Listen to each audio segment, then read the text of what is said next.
done. So empowering the team to deliver the features in the way that they feel comfortable with or think is the best way to do it. Empowering that team is very important, and that's a little bit of a culture change in many organizations as well, because obviously project managers, we all have or are, I am, tend to like to drive and be task driven. I need to know when you're going to be done and what percent complete and all that. That doesn't work in Scrum.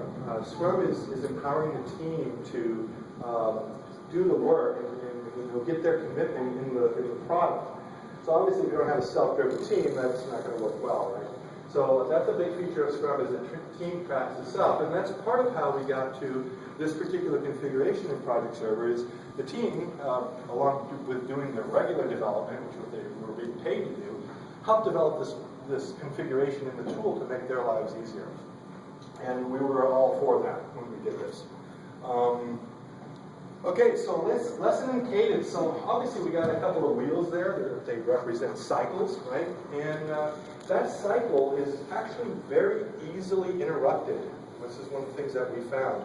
If the product owner and the team don't regularly groom that backlog, or if the user stories don't have acceptance criteria or a demo script on them, then the team kind of falters and waits for the product owner to come down and do the work they're supposed to be doing. So what the team decided, again, it's a self-driven team, they figured out they had a problem. Obviously they came to the end of a sprint and then they waited for a week or two while the product owner organized the rest of the stories and the features that they wanted. And that's, delayed the team. They were stuck for a couple of weeks. So the solution was to pre-schedule all the Scrum ceremonies, and they threw one more Scrum ceremony that's not necessarily in the Scrum book, and that is a backlog grooming event. These guys were doing 30-day sprints, backlog grooming event on week 3, about Thursday or Friday of week 3. And the reason they did that is because they wanted to see in week 4 exactly how many of these features they were going to be able to actually put out the door.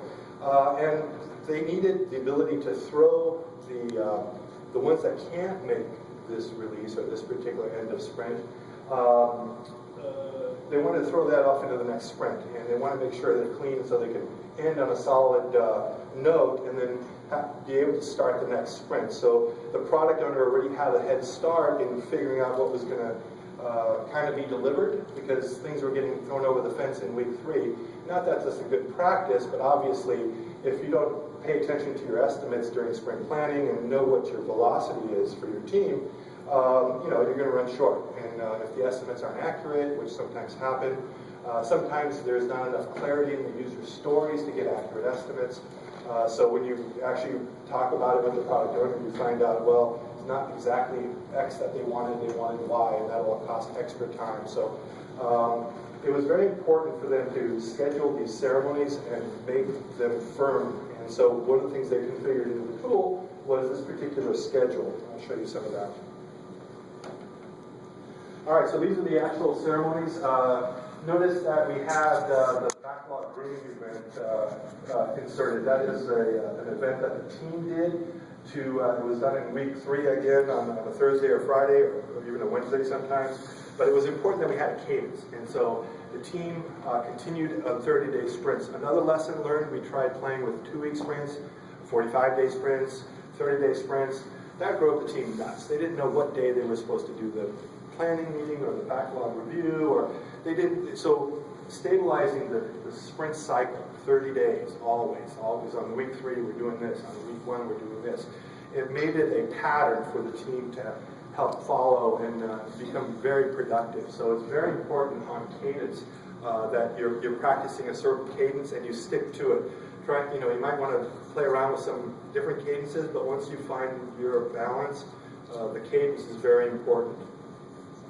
Okay, so I have the Lord Scrum Master over there, and Scrum. So the point of this whole thing is I learned. So I started with PMI and waterfall and developing my own IT development